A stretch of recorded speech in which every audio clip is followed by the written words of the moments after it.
오늘 우리에게 주시는 하나님의 말씀 마가복음 2장 1절로부터 5절까지의 말씀, 저와 여러분 한 절씩 번갈아 가면서 읽으시고 마지막 5절 함께 읽겠습니다.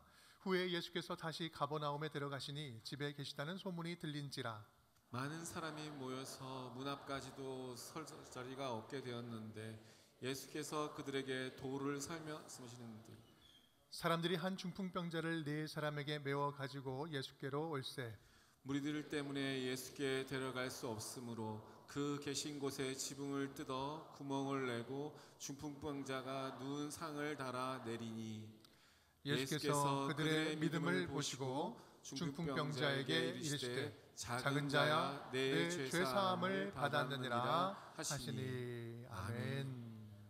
함께 따라하겠습니다. 좋은 친구가 필요합니다. 좋은 친구가 필요합니다. 예수님의 공생의 사역은 갈릴리 지역에서 시작되었습니다. 갈릴리의 대표적인 도시 가운데 가버나움이라는 곳이 있었는데 예수님은 그곳에서 많은 병자를 고치시고 귀신도 내쫓으시고 회당에서 가르치시기도 하셨습니다. 예수님의 가르침과 치유 사역을 통해서 이 가버나움이라는 지역, 이 도시 안에 있던 많은 사람들이 큰 감동과 또 희망을 품게 되었습니다. 예수님께서는 다른 곳에서도 복음을 전하러 잠시 나가셨다가 다시 돌아오게 되는데 다시 돌아왔을 때는 예수님에 대한 소문이 여기저기 많이 퍼져서 예수님이 머무신 집에 사람들이 몰려 들어와서 인산인해를 이루게 됩니다. 이것이 바로 오늘 이야기의 배경입니다.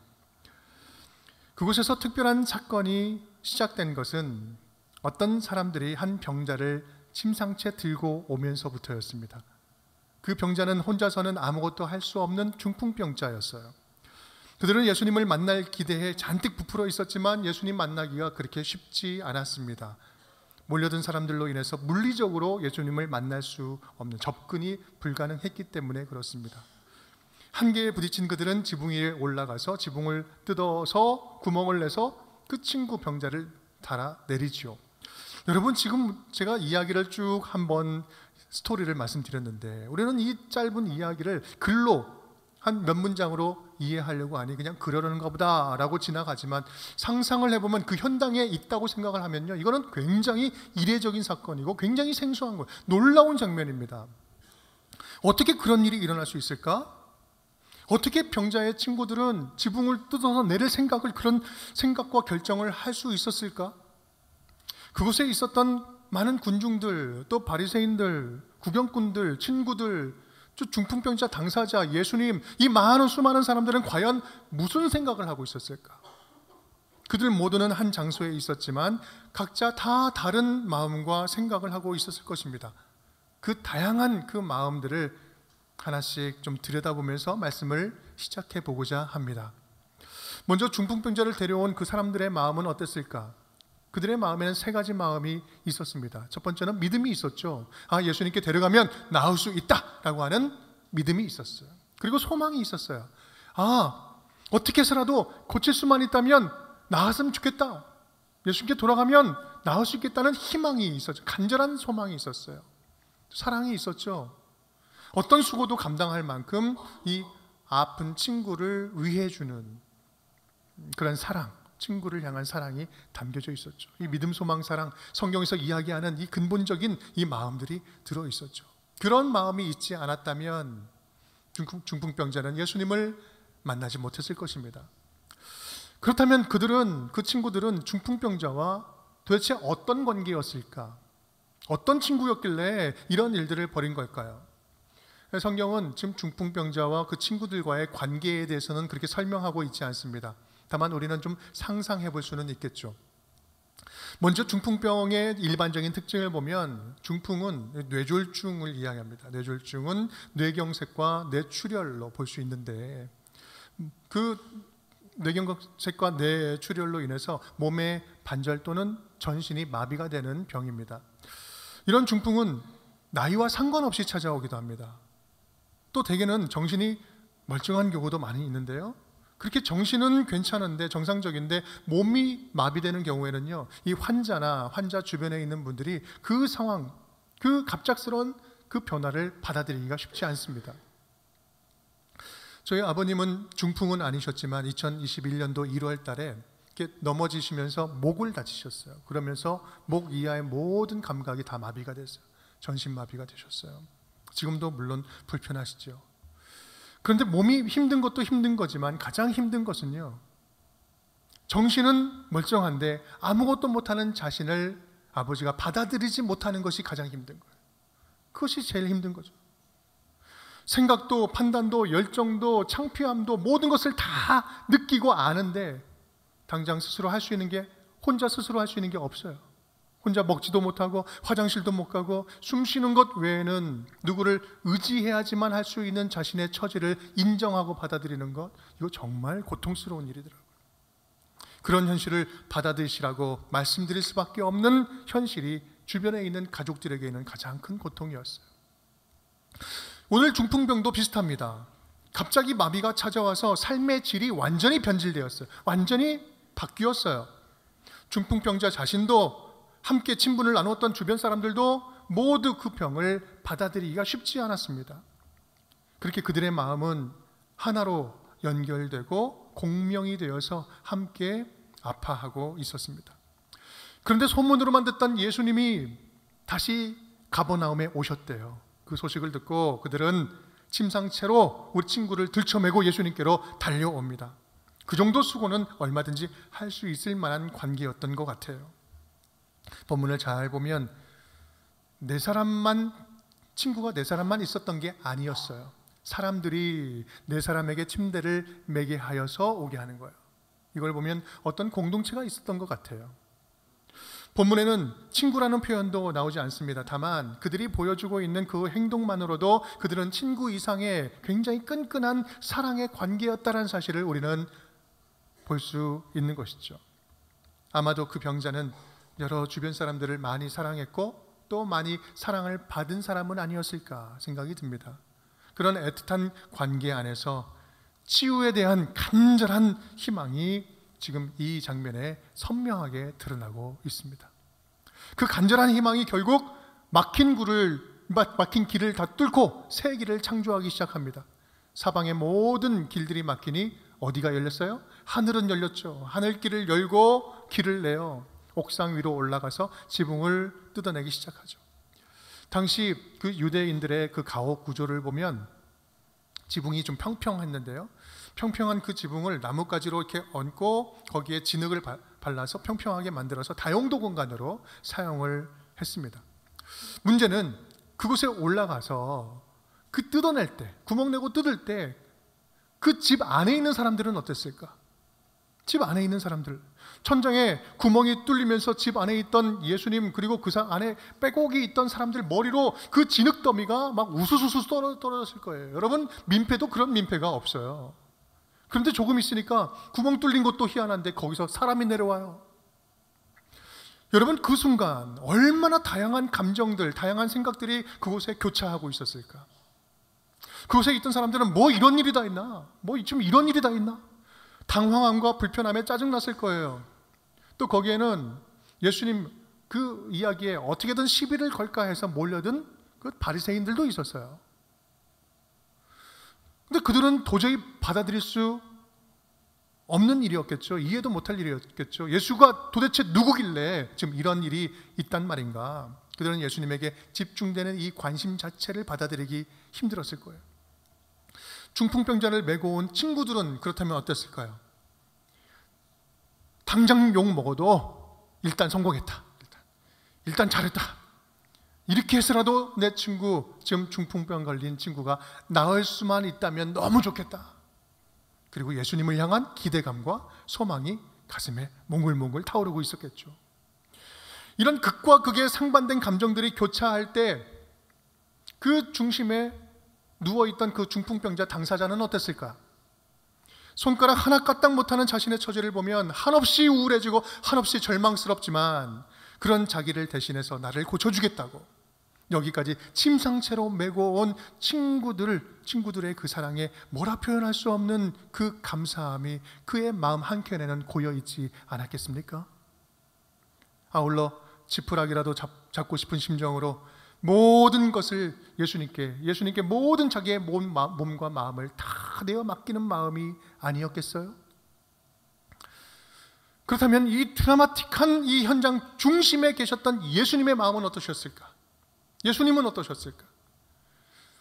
최근에 예수님의 이야기를 드라마로 만든 초즌이라는 드라마가 있습니다. 여러분 많이 보신 분들 계실 텐데요. 성경적으로도 아주 충실하고 문학적으로도 아주 탁월한 아주 멋진 작품입니다. 거기를 보면 지금 이 장면을 그리면서 이렇게 이야기합니다. 예수님께서 그 지붕 위에 구멍 뚫린 그 사이로 보이는 친구에게 이렇게 한 말씀을 하세요. 너의 믿음이 아름답구나. 너의 믿음이 아름답구나. 여러분, 저는 이 부분을 보면서 와, 정말 멋진 표현이다. 정말 적절한 표현이다. 지금 오늘 본문 우리가 읽은 이야기에는 이 단어가 나오지는 않지만 너의 믿음이 아름답다. 이것이 정말 예수님의 마음 품고 있는 정말 멋진 표현이다. 예수님이 놀라는 표정으로 감탄하시는 모습이에요. 할 수 있는 최고의 칭찬을 하고 계시는 거예요. 예수님은 그곳에 있는 수많은 사람들 가운데 그 교차하고 있는 섞여 있는 그 마음들 가운데 가장 아름다운 마음을 발견하신 거예요. 그리고 칭찬하시죠. 이것을 창세기 버전으로 하면 어떤 말이었을까요? 보시기에 심히 좋았더라. 보시기에 심히 좋았다. 더 이상 더할 나위 없는 그런 마음이다. 칭찬하시는 거예요. 이 사람을 데려온 너희 믿음이 정말 아름답다. 더할 나위 없이 존귀하다. 네 친구를 살리려고 나에게 데려온 너희의 믿음이 나를 감동케 하는구나. 예수님은 그 말씀을 하시고 중풍병자에게 가셔서 말씀을 하시죠. 우리 함께 읽어보겠습니다. 예수께서 그들의 믿음을 보시고 중풍병자에게 이르시되 작은 자야 내 죄사함을 받았느니라 하시니. 아멘. 아멘. 여러분, 지금 이 본문은요 아주 독특한 본문이에요. 신학적으로 성경적으로 아주 깊은 의미가 있습니다. 예수님은 지금 누구의 믿음을 보시고 죄사함을 선포하셨습니까? 누구의 믿음을 보고 누구에게 지금 구원을 선포하셨어요? 그를 데려온 친구들의 믿음을 보시고 중풍병자에게 죄사함을 선포하셨어요. 여러분, 이 말을 오해하면 안 됩니다. 대신 믿어줘서 누군가를 구원받는다, 이 말씀을 드리는 게 아니에요. 그 친구들의 믿음은요 단순하게 치유받기 위한 어떤 수단적인 믿음이 결코 아니었다라는 거예요. 내가 형통하기 위해서, 복받기 위해서, 병 낫기 위해서 내가 한번 나아준다, 믿어준다, 아니면 말고, 이러한 식이 아니었다는 거죠. 예수께 데려온 그 사랑의 행위 자체가 구원에 이르는 믿음이었다라는 거예요. 예수님께 가면 분명히 나올 수 있다라고 믿고 신뢰하고 그 친구를 데려온 그 자체가 믿음이었다. 그리고 그 믿음은 지금 사랑으로 묶여져 있는 그들 안에 가득 채워져 있다. 이 모습을 주님께서는 보고 계셨던 거예요. 예수님이 보시기에 그들 안에는 서로를 살리는 뜨거운 중보가 있었고, 함께 살고 함께 죽는 공동체가 있었고, 서로에 대해서 끝까지 포기하지 않는 사랑이 있었고, 그 사랑의 관계들 속에서 예수 안에 있는 구원의 확신, 구원의 믿음이 담겨져 있었다라는 거예요. 예수님께서는 그 구원의 믿음을 보시고 당신 안에 있는 치유와 회복과 구원의 놀라운 은혜를 베풀어 주신 거예요. 여러분, 어쩌면 그들의 행동만 보면 굉장히 비상식적이고 이례적이고 예상 밖의 행동들입니다. 뭔가 확실한 보장이 없음에도 일단 예수님께 데려가보자, 데려가면 치유의 역사가 일어날 것이다, 그런 믿음을 가지고 침상체로 그 친구를 데리고 온다? 예수께 온다? 여러분, 이게 얼마나 순수하고 원초적인 믿음입니까? 얼마나 순진한 믿음이에요. 집 앞에서 길이 막히고 예수님을 만날 수 없게 되었으니 그때 이거는 안 될 일이야, 내가 안 될 줄 알았어, 돌아가자, 포기하자, 그렇게 핑계대면서 충분히 포기할 수 있음에도 어떻게 길이 없을까? 지붕 위로 올라가서 지붕을 뜯을 생각을 한다는 자체, 여러분, 이 얼마나 움직이는 사랑이에요. 실천하는 사랑이에요. 얼마나 적극적인 사랑입니까? 전혀 누구도 알아주지 않고 오히려 꼭 이렇게까지 해야 돼? 어지럽단다고 비난받을 일이 그런 상황에도 불구하고 고통받는 내 친구가 회복될 수만 있다면, 그 친구의 꿈을 회복할 수만 있다면 내가 불편하고 몸이 좀 힘들어도 섬겨보겠다, 이 헌신하는 결단, 여러분 이 얼마나 예수님을 닮아 있는 섬김입니까? 그들 안에 있었던 그 살아있는 믿음, 포기하지 않는 사랑, 그 사랑이 그곳에 계셨던 예수님의 마음을 움직이게 감동시켰고, 예수 그리스도 안에 있는 능력이 그 병자에게 흘러가게 했고, 그뿐만 아니라 그 현장에 있던 모든 사람들에게 예수 그리스도 안에 있는 생명의 복음을 알게 하는 놀라운 기회가 된 것입니다. 바로 그 지점에 저와 여러분에게 주시는 오늘의 메시지가 있어요. 사랑하는 자녀들아, 사랑하는 나의 아들, 딸들아, 누군가에게 예수 그리스도의 능력을 경험케 해주는 좋은 친구가 되어주지 않겠느냐? 나의 능력을 흘려보내게 하는, 나의 긍휼함을 흘려보내게 하는 좋은 친구가 되어주지 않겠느냐? 꿈을 가졌지만 그 꿈을 이룰 힘이 없는 이들에게, 누군가의 도움이 절실히 필요한 이들에게 그 꿈을 함께 꾸면서 도와줄 수 있는 누군가에게 꼭 필요한 친구가 되어줄 수 없겠느냐? 지난 2월에 우리 한 열흘간의 여정으로 아프리카 우간다에 다녀왔습니다. 여러모로 참 의미 있는 시간이었습니다.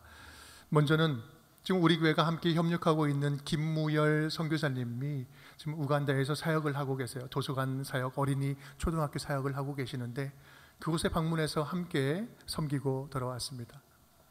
또한 우리 교회가 창립 때부터 후원하고 있는 신학교가 있습니다. 아프리카의 중심지, 모든 신학생들이 모이는 곳이에요. 정말 귀한 사역하고 있는 신학교인데 그곳에서 주일 설교 사역을 하고 왔습니다. 무엇보다 이번 우간다를 다녀온 주된 목적은요, 월드비전과 굿TV 방송국 그리고 우리 운정교회가 함께 세 기관이 연합하여서 Change the World라고 하는 아동 후원 프로그램을 준비하는 여정으로 다녀왔습니다. 이번에 다녀오면서 제 안에 수많은 감정들이 교차하는 것을 느낄 수 있었는데요, 마치 망치로 머리를 크게 맞은 것처럼 큰 잔상이 지금도 아직도 제 마음속에 남아 있습니다. 우간다에 가서 이 두 가정을 방문하고 우리 아이들을 좀 만나고 왔는데요, 얼마나 하나님의 아픈 마음이 느껴지던지요. 한 5분에서 6분 정도 되는 짧은 영상인데 지금 이 시간 잠시 영상을 보고 말씀을 이어가도록 하겠습니다. 아프리카 최대 호수와 비옥한 토양으로 천혜의 자연을 자랑하는 것. 하지만 기후변화의 영향으로 황폐해진 땅은 홍수나 가뭄 피해에 더 취약해졌고, 치명적이고 전파력이 강한 감염성 질병은 지금 이 순간에도 어린 생명을 빼앗고 있습니다. 어른들의 사랑과 보살핌 대신 서로를 의지하며 어려운 환경 속에서도 희망의 끈을 놓지 않는 우간다의 천사들을 만나봅니다.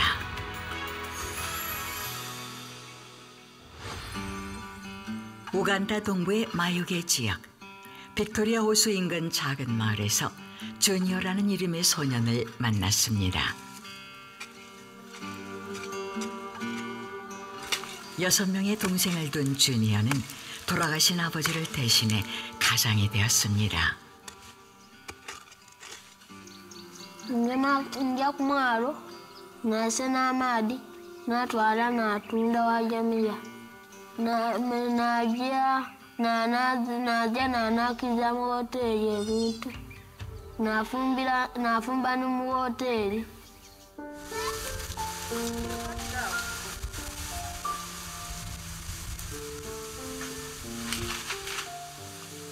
요즘 주니어에겐 끼니를 해결하는 것 외에 또 다른 걱정거리가 있습니다. Mpogo yali iningi yagwisa enumba nga tukalambeera kuba omwana kaninonia kudino kuja kuzimba numba tulikizawo numba eyagwa.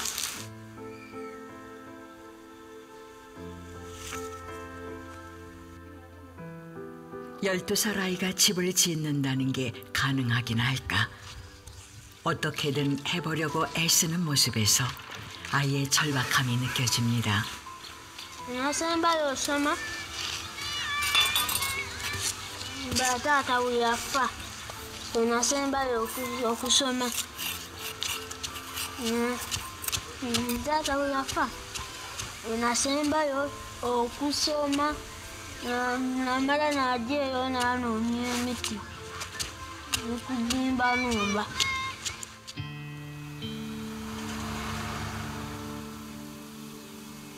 주니어를 만나러 가는 길.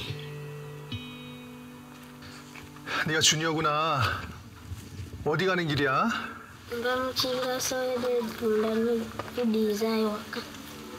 그래, 목사님이 같이 함께 들고 가자. 도와줄게.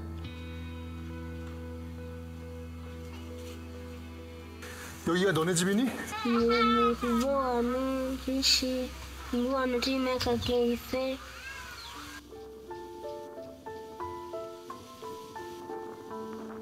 여기서 살고 있어? 비가 오면 하늘에서 빗물이 다 떨어져서 여기서 잘 때 풍부하게 다 죽는다고 그러는데 정말 너무 열악하게 이건 집이라고 할 수 없는 곳에 지금 살고 있어요. 이것도 빌린 집이어가지고 비워줘야 된다고 이야기를 하네요. 너무 참 뭐라고 말이 나오지 않습니다.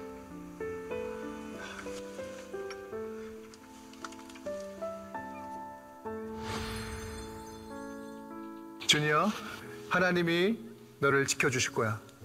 함께 하실 거야. 우리 하나님 말씀 믿고 끝까지 잘 살아보자. 꿈 잃지 말고. 선물로 드리겠습니다. 그리고 아이고. 그리고 또 선물 또 하나 있어요. 자, 십자가 목걸이에요. 예수님 잘 믿고 예수님이 너와 함께 하시니까 희망 잃지 말고 열심히 잘 살아보는 거야. 다시 한번. 아이고. 사랑하는 운전교회 성도 여러분, 반갑습니다. 우간다입니다. 오늘 주니어라는 우리 아이 가정 정말 가슴에 흐르는 눈물도 있고 안타까움도 있고 또 한 가지는 하나님께서 바라시는 소망과 희망과 기대도 보았습니다. 분명히 하나님께서 이곳에도 생명샘 흐르는 생명의 귀한 강물을 이곳에 흘려보내게 될 줄 믿습니다. 여러분 함께 이 귀한 주님의 사역에 동참하고 참여하면서 우리 우간다 이 땅에 또 하나님께서 우리 운전교회를 통해서 일하시는 그 놀라운 현장들을 함께 보았으면 좋겠습니다. 여러분 함께해서 너무나 행복합니다. 우리 멋지게 샘물 같은 교회 만들어 가봐요. 화이팅!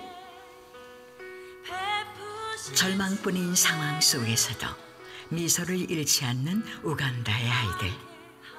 이 아이들이 우간다의 하나님을 자랑할 수 있도록 여러분이 믿는 하나님을 전해주세요. 그 사랑만이 이 아이들에게 희망이 될 것입니다.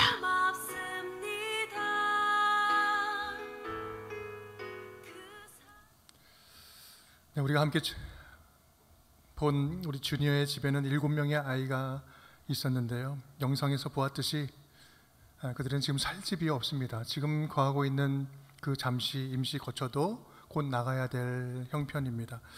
무엇보다 이 막내 아이, 지금 조금 전에 누워있던 머리가 큰 아이가 있었죠. 수두증이라고 하는 그 희귀병을 앓고 있는데 그 아이 병을 가지고 이 주변에 있는 마을 사람들이 이것은 저주받은 병이다 라고 하면서 같이 못 있겠다 해서 쫓아내는 그러한 일을 하고 있어요. 집도 없고 먹을 것 없는 것도 서러운데 마을 사람들로 하여금 그렇게 배척당하고 당하는 그런 외로움 그 자체가 이 어린 아이들이 감내하기가 정말 너무나 크고 고통스러운 일이었죠. 무엇보다 눈물겨운 것은 지금 저 아이가 초등학교 5학년 또래예요. 12살입니다. 그 아이가 그 가정의 모든 생계를 책임져야 하는 상황이 너무나 눈물겨웠습니다. 아빠는 막내 아이의 병원비를 구하다가 병들어서 갑자기 죽고, 막내 때문에 아무것도 못하는 엄마를 대신해서 주니어는 매일매일 먹을 것을 구하러 다니고 있습니다. 열심히 뛰어놀아야 할 나이인데 하루하루 일하면서 동생들을 먹이고 연명하고 있어요. 그 주니어에게 이렇게 물어봤어요. 너 지금 제일 하고 싶은 게 무엇이니? 라고 물어보니 1초도 망설이지 않고 대답한 게 뭔지 아세요? 학교 가고 싶어요. 학교 가고 싶어요.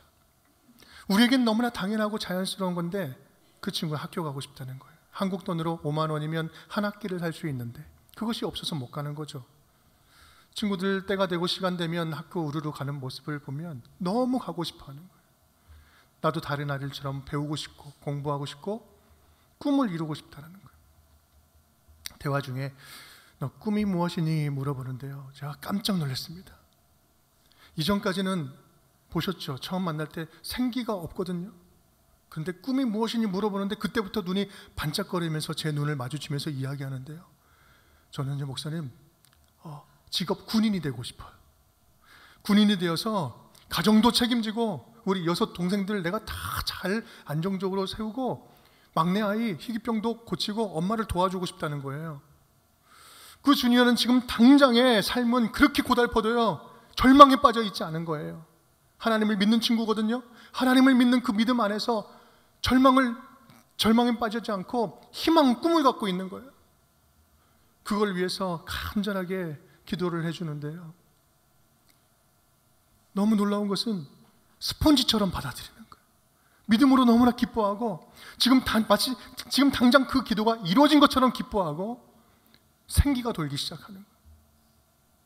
저는 그 모습을 보면서 와, 정말 이게 진짜 순수하고 진짜 믿음이구나. 하나님께서 나를 통해서 일하시겠다는 그 분명한 믿음을 가진 소망이구나. 여러분, 그 아이의 꿈은요, 너무나도 분명하고 선명했습니다. 당장 가진 것은 아무것도 없지만 그가 가진 꿈만큼은 누구도 빼앗아갈 수가 없어요. 꿈에 있어서는 부자인 거예요. 제가 한국에서 만난 어느 누구하고도 비교할 수 없는 살아있는 꿈이요, 희망찬 꿈이었어요. 장래의 희망을 물어보면 언제부턴지 건물주가 되는 게 희망입니다, 꿈입니다 라고 이야기하는 한국의 다른 아이들의 이 꿈과는 질적으로 다르고 영적으로 다른 꿈이었어요. 비교할 수 없는 꿈이었어요.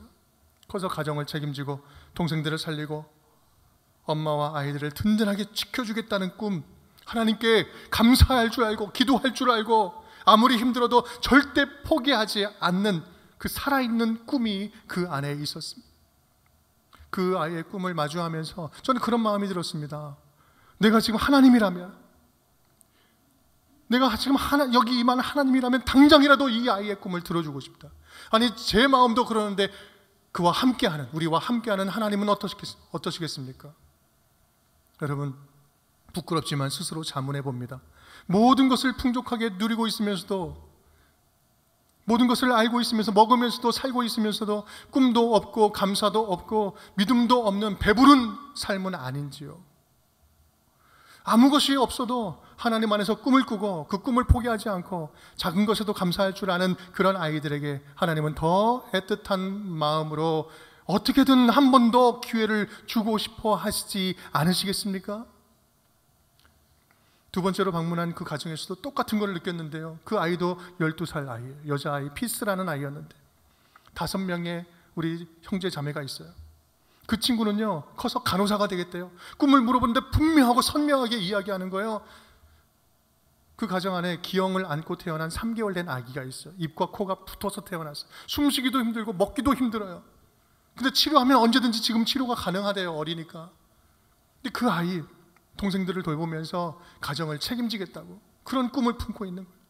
제가 만난 아이들의 꿈은요, 그 누구도 자기 만족을 위한 꿈이 아니었어요. 누군가를 살리는 꿈이고 책임감 있는 꿈이고 하나님 안에서 마땅히 구하고 간절히 구하면서도 결코 부끄럽지 않은 꿈을 그들은 꾸고 있었어요.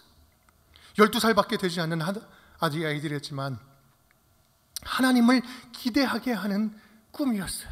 그 꿈을 발견할 수 있었습니다. 저는 그때 깨달았습니다. 우리는 분명히 그들보다 더 많은 걸 가졌지만 우리는 그들에게서 꿈꾸는 법을 배워야 되겠다.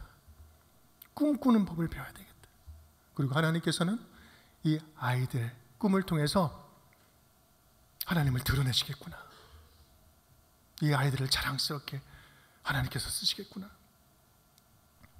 사랑하는 여러분, 오늘 말씀은 저와 여러분에게 여러분의 마음에 이런 메시지를 주십니다. 꿈꾸고 있는 저들에게 친구가 필요하다. 꿈을 포기하지 않고 하나님을 믿고 의지하고 절망 빠져 있지 않고 그래도 꿈 붙잡고 나아가는 저들에게 좋은 친구가 필요하다. 스스로 아무것도 할 수 없는 중풍병자를 침상체에 메고 예수님께 데려갔던 친구들처럼 하나님 안에서 꾸는 이 꿈 포기하지 않도록 함께 꿈꾸면서 동행해 줄 믿음의 친구들이 필요하다. 여러분, 우리는 지금 이 지구 반대편에 있는 아이들의 꿈을 당장 우리가 이루어 줄 수는 없습니다. 하지만 저들이 품은 꿈을, 저들이 붙잡고 있는 꿈을 포기하지 않도록 도와줄 수 있지는 않겠습니까? 하나님 안에서 꿈을 꾸는 저들이 희망을 포기하지 않도록 함께 기도해주고 함께 동행해주는 그런 친구가 되어줄 수 있다면, 우리를 만난 지구 반대편의 아이들은 말 그대로 우리를 통해서 하나님 나라를 경험할 수 있지 않겠습니까? 우리 작은 섬김으로 저들에게 천국을 선물로 줄 수 있지 않겠습니까? 오늘 이제 나가시다 보면 교회 로비에 아이들의 사진이 있어요. 200명의 친구들을 초청했습니다. 지구 반대편 우간다에서 친구를 기다리고 있는 우리 아이들입니다. 제가 우리 월드비전 우리 본부장님과 이야기하면서 200명 좀 말씀드리고 데려왔는데 왜 200명일까요? 우리 교회 출석 성도 어르신들 성도님들이 2,000명이에요. 많이 예배하고 있습니다. 도움이 필요한 곳에 사랑의 11조를 나누는 마음으로 우리 교회 11조 성도님들의 10분의 1은 적어도 함께 참여할 수 있지 않을까? 품고 갈 수 있지 않을까? 그러한 간절한 소망으로, 간절한 기대로 우리 200명의 친구들의 모습을 가져왔습니다. 사랑하는 여러분, 감사함으로, 자원함으로, 기뻐함으로, 기대함으로 여러분 참여해 주시기를 간절히 부탁드립니다. 하나님의 손과 발이 되어서 섬길 때 우리의 작은 손길을 통해서 하나님께서는 분명히 일을 하실 거고요, 끝까지 그들의 꿈을 이룰 수 있도록 주님께서 인도해 주실 줄 믿습니다. 거룩한 도구요 통로로 써주심에 감사하면서 함께 동참할 때 하나님의 은혜가 우리 가운데 넘칠 줄 믿어요. 좋은 친구 되기를 다짐하는 성도들의 삶에는 마르지 않는 샘물의 은혜가 강물처럼 흐르게 될 줄 믿습니다. 중풍병자 친구들에게 하셨던 예수님의 칭찬, 내 믿음이 아름답구나, 내 믿음이 아름답구나, 이 칭찬이 오늘 우리 운정교회 모든 성도들을 향한 칭찬이 될 수 있기를 주님의 이름으로 축복합니다. 우리 이 시간에는 좀 찬양하면서 마치고자 하는데, 이 찬양할 때 여러분 기도하시면서 마음으로 다짐하시면서 오늘 좀 나눠드린 후원 약정서에 혹시 마음에 움직이심이 있고 결단이 서신 분들은 지금 이 시간 좀 작성을 해주시면 좋겠어요. 이름하고 전화번호만 적으셔도 충분합니다. 나가실 때 우리 직원분들에게 주시면 될 텐데요. 저희 운정교회 7년 오면서 CMS를 한 번도 한 적이 없습니다. 앞으로도 할 계획이 거의 없어요. 오늘 아직 참여하고 싶지만 참여하지 못하고 계신 분들 계시면 적극적으로 함께 해주시면 정말 크고 은혜로운 시간이 될 줄 믿습니다.